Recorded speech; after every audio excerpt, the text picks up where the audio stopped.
Hi, I'm Stephanie from stephanieknaturals.com, and I'm going to show you how to design your own perfume bottles.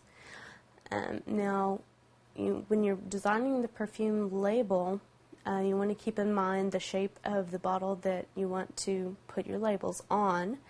And I print mine here at home on some waterproof label stock, and then I cut it to the correct size. So I'll show you here how my Photoshop file looks.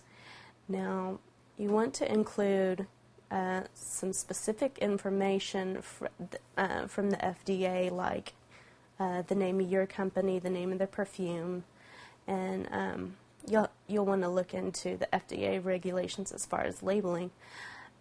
But I design all of mine in Photoshop, and you'll want to probably talk to maybe a designer about getting a logo designed, and because really to have your perfumes look professional, you want to have a very good logo that really says who you are as a company and as a perfumer.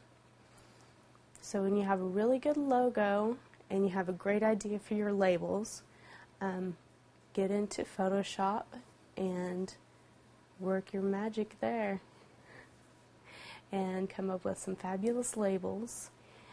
Print them out on your label stock, cut them up and apply them to your perfume bottles, and you'll have some really fabulous looking bottles to sell.